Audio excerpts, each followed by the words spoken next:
श्रीमद् भागवत 10वें स्कंद में भक्तगणों, आज आपको वेद स्तुति का शेष भाग की कथा सुनाएंगे। आप उसको ध्यान से सुनिए।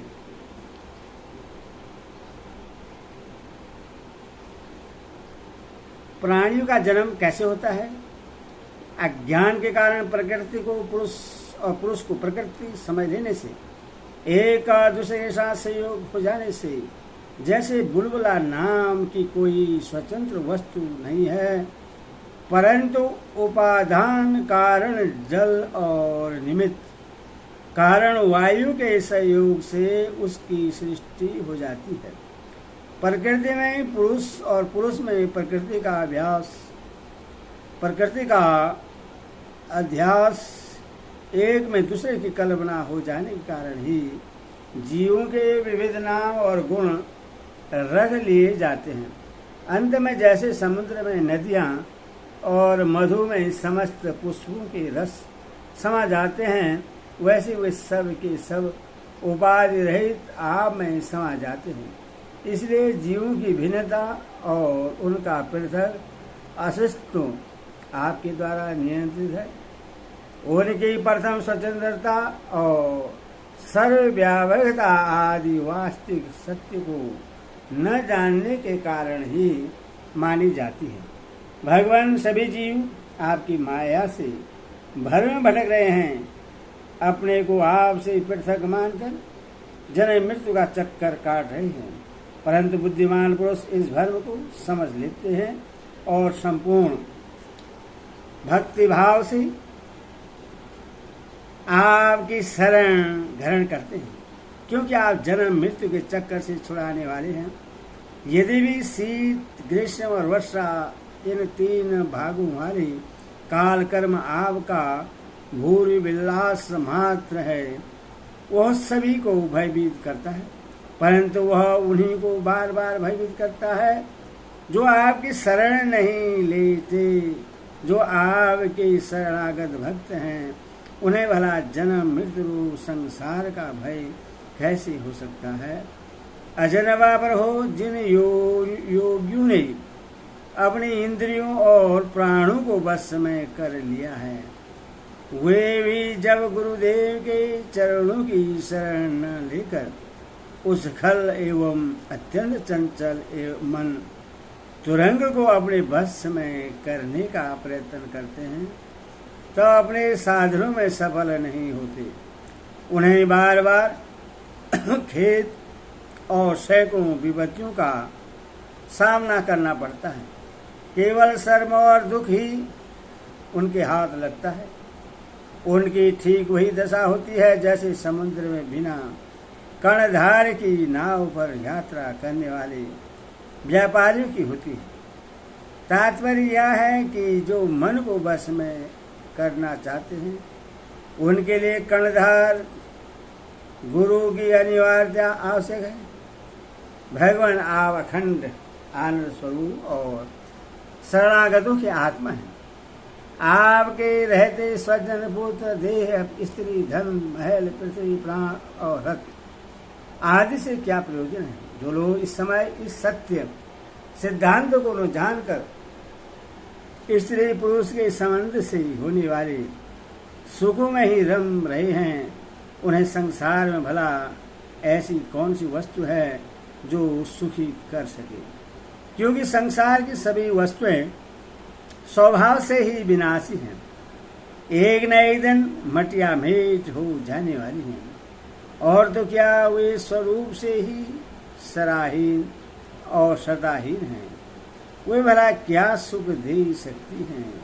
भगवान जो ऐश्वर्य, लक्ष्मी, विद्या, जाति, तपस्या आदि के घमंड से रहते हैं, वे संत पुरुष इस पृथ्वी तल पर परम पवित्र और सबको पवित्र करने वाले पुण्यमयी सच्चे तीर्थ स्थान हैं, क्योंकि उनके हृदय में आपके चरणबिंद सर्वदा विराजमान रहते हैं। और यही कारण है कि उन सत्पुरुषों का चरणामृत समस्त पापों और तापों को सदा के लिए नष्ट कर देने वाला है। भगवान आप नित्य आनंद स्वरूप आत्मा ही हैं, जो एक बार भी आपको अपना मन समृद्ध कर देते हैं, आप में मन लगा देते हैं। वे उन देह गेहूं में कभी नहीं फंसते, जो जीव के विवेक, वैराग्य, धैर्य, क्षमा, शांति आदि गुणों का नाश करने वाले हैं। वे तो बस आप में ही रम जाते हैं। भगवान जैसे मिट्टी से बना हुआ घड़ा मिट्टी रूपी होता है, वैसे सत से बना हुआ जगत भी सत ही है। यह बात युक्ति संगत नहीं है, क्योंकि कारण और कार्य का निर्देश ही उनके भेद का घोषक है। यदि केवल भेद का निषेध करने के लिए ही ऐसा कहा जा रहा हो, तो पिता और पुत्र में, दंड और घटना में कार्य कारण भाव होने पर भी वे एक दूसरे से भिन्न हैं। इस प्रकार कार्य कारण की एकता सर्वत्र एक सी नहीं देखी जाती। यदि कारण शब्द से निमित्त कारण न लेकर केवल उपादान कारण लिया जाए, जैसे कुंडल का सोना, तो भी कहीं कहीं कार्य की सत्यता प्रमाणित होती है। जैसे रस्सी में सांप, यहाँ उपादान कारण के सत्य होने पर भी उसका कार्य सर्व अथवा सर्वदा असत्य है। यदि यह कहा जाए कि प्रतीत होने वाले सर्व का उपादान कारण केवल रस्सी नहीं है, उसके साथ अविद्या का, भ्रम का मेल भी है, तो यह समझना चाहिए कि अविद्या और सत्य वस्तु के सहयोग से ही इस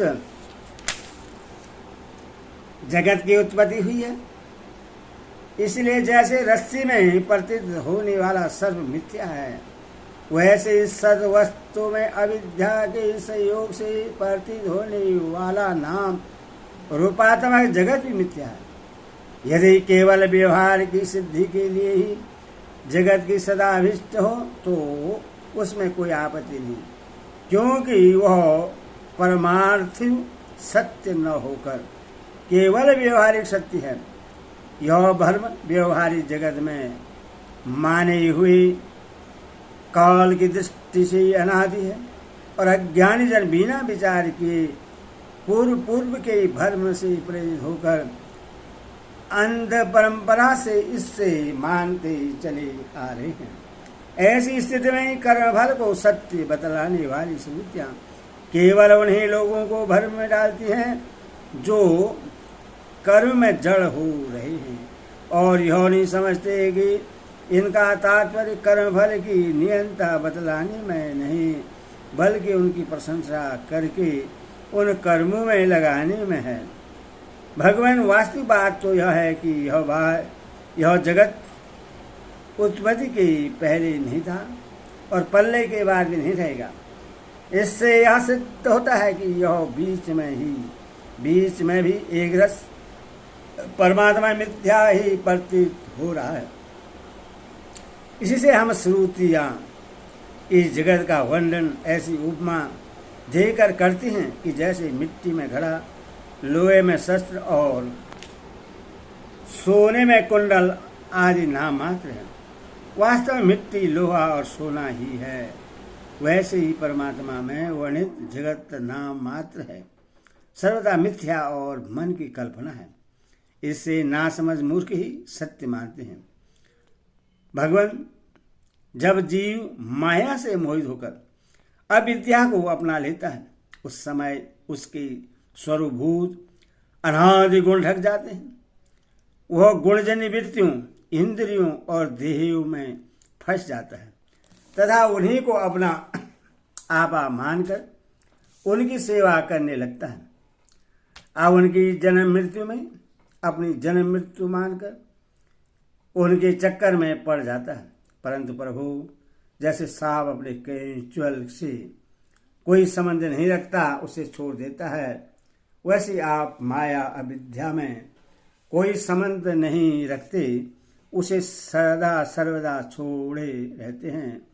इसी से आपके संपूर्ण ऐश्वर्य सदा सर्वदा आपके साथ रहते हैं। अणिमाद्य सिद्धियों से युक्त परमेश्वरी में आपकी स्थिति है। इसी से आपका ऐश्वर्य, धन, यश, श्री, ज्ञान और वैराग्य अपरिमित है, अनंत है। वह देश, काल और वस्तुओं की सीमा से आबद्ध नहीं है। भगवान यदि मनुष्य योगी यति होकर भी हृदय के विषय वासनाओं को उखाड़ नहीं फेंकते तो उन असाधकों के लिए आप हृदय में रहने पर भी वैसे ही दुर्लभ है जैसे कोई अपने गले में मणि पहने हुए हो, परंतु उसकी याद न रहने पर उससे ढूंढता फिरे। इधर उधर जो साधक अपनी इंद्रियों को त्रिवृत करने में ही लगे रहते हैं, विषयों से विरक्त नहीं होते, उन्हें जीवन भर और जीवन के बाद भी दुख ही दुख भोगना पड़ता है, क्योंकि वे साधक नहीं, दम भी हैं। एक तो अभी उन्हें मृत्यु से छुटकारा नहीं मिला है, लोगों को रिझाने, धन कमाने आदि के कलेश उठाने पड़ रहे हैं, और दूसरे आपका स्वरूप न जानने के कारण अपने धर्म कर्म का उल्लंघन करने से परलोक में नरक आदि प्राप्त होने का भय भी बना ही रहता है। भगवान आपके वास्तविक स्वरूप को जानने वाला पुरुष आपके दिए हुए पुण्य और पाप कर्मों के फल, सुख एवं दुखों को नहीं जानता, नहीं भोगता। वह भोग्य और भोक्तापन के भाव से ऊपर उठ जाता है। उसमें विधि निषेध के प्रतिपादक शास्त्र भी उससे निवृत्त हो जाते हैं, क्योंकि वे देहाभिमानियों के लिए हैं। उनकी ओर तो उसका ध्यान ही नहीं जाता। जिसे आपके स्वरूप का ज्ञान नहीं हुआ है, वह भी यदि प्रतिदिन आपकी प्रत्येक युग में की हुई लीलाओं, गुणों का गान सुनकर उनके द्वारा आपको अपने हृदय में बैठा लेता है, तो अनंत अचिंत्य दिव्य गुणों के निवास स्थान पर हो आपका वह प्रेमी भक्त भी पाप पुण्यों की फल, सुख दुखों और विधि निषेधों से अतीत हो जाता है, क्योंकि आप ही उनकी मोक्ष स्वरूप गति हैं। परंतु इन ज्ञानी और प्रेमी को छोड़कर और सभी शास्त्र बंधन में हैं तथा वे उसका उल्लंघन करने पर दुर्गति को प्राप्त होते हैं। भगवान स्वर्ग आदि लोकों के अधिपति इंद्र, ब्रह्मा प्रभृति भी आपका पार न पा सके। और आश्चर्य की बात तो यह है कि आप भी उससे नहीं जानते, क्योंकि जब अनंत है कि नहीं तब कोई जानेगा कैसे। पर हो जैसे आकाश में हवा से धूल के नन्हे नन्हे कण उड़ते रहते हैं, वैसे ही आप में काल के वेग से अपने से उत्तरोत्तर 10 गुने 7 आवरों से सहित असंख्य ब्रह्मांड एक साथ ही घूमते रहते हैं। तब भला आपकी सीमा कैसे मिले? हम श्रुतियां भी आपके स्वरूप का साक्षात वर्णन नहीं कर सकती। आपके अतिरिक्त वस्तुओं का निषेध करते करते अंत में अपना भी निषेध कर देती है और आप में ही अपनी सत्ता खोकर सफल हो जाती हैं। भगवान नारायण ने कहा, देवर्षि ईश्वर का सनकादि ऋषियों ने आत्मा और ब्रह्मा की एकता बतलाने वाला उपदेश सुनकर आत्मस्वरूप को जाना और नित्य सिद्ध होने पर भी इस उपदेश से कृत से होकर उन लोगों ने सनंदन की पूजा की। नारद सनकादि ऋषि सृष्टि के आरंभ में उत्पन्न हुए थे, अतः वे सबके पूज्य हैं। उन आकाशगामी महात्माओं ने इस प्रकार समस्त वेद, पुराण और उपनिषदों का रस निचोड़ लिया है, यह सबका सार सर्वस्व है। देवर्षि, तुम भी उन्हीं के समान ब्रह्मा के मानस पुत्र हो, उनकी ज्ञान संपत्ति के उत्तराधिकारी हो। तुम भी श्रद्धा के साथ इस ब्रह्मतम विद्या को धारण करो और स्वतंत्र भाव से पृथ्वी में विचरण करो। यह विद्या मनुष्य की समस्त वासनाओं को भस्म कर देने वाली है। श्री सुखदेव जी कहते हैं, परीक्षित, देवेश नारद बड़े सैनी, ज्ञानी, पूर्णकाम और नैष्ठिक ब्रह्मचारी हैं। वे जो कुछ सुनते हैं उन्हें उसकी धारणा हो जाती है। भगवान नारायण ने उन्हें जब इस प्रकार उपदेश दिया तब उन्होंने बड़ी श्रद्धा से उसे ग्रहण किया और उनसे यह कहा। देवर्षि नारायण ने कहा, भगवान आप सच्चिदानंद स्वरूप श्री कृष्ण हैं। आपकी कीर्ति परम पवित्र है। आप समस्त प्राणियों के परम कल्याण मोक्ष के लिए कमनीय कलावतार धारण किया करते हैं। मैं आपको नमस्कार करता हूँ। परीक्षित, इस प्रकार महात्मा देवर्षि नारद आदि ऋषि भगवान नारायण को और उनके शिष्यों को नमस्कार करके स्वयं मेरे पिता श्री कृष्ण देवायन के आश्रम पर गए। भगवान वेदव्यास ने उनका यथोचित सत्कार किया। वे आसन स्वीकार करके बैठ गए। इसके बाद देवर्षि नारद ने जो कुछ भगवान नारायण के मुँह से सुना था वह सब कुछ मेरे पिताजी को सुना दिया। राजन सरकार, मैंने तुम्हें बतलाया कि मन वाणी से अगोचर और समस्त प्राकृतिक गुणों से रहित परम ब्रह्मा परमात्मा का वर्णन श्रुतियां किस प्रकार करती हैं और उसमें मन का कैसे प्रवेश होता है, यही तो तुम्हारा प्रश्न था। परीक्षित, भगवान ही इस विश्व का संकल्प करते हैं तथा उसके आदि मध्य और अंत में स्थित रहते हैं। वे प्रकृति और जीव दोनों के स्वामी हैं। उन्होंने ही इसकी सृष्टि करके जीव के साथ इसमें प्रवेश किया है और शरीरों का निर्माण करके वे ही उनका नियंत्रण करते हैं। जैसे गाढ़ निद्रा सुमति में मग्न पुरुष अपने शरीर का अनुसंधान छोड़ देता है, वैसे ही भगवान को पाकर यह जीव माया से युक्त हो जाता है। भगवान ऐसे विशुद्ध केवल चिन्ह मात्र तत्व हैं कि उनमें जगत के कारण माया अथवा प्रकृति का रत्ती भर भी अस्तित्व नहीं है। वही वास्तव में अभय स्थान है।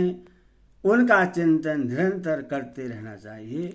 हरि ओम दश, हरि ओम दश।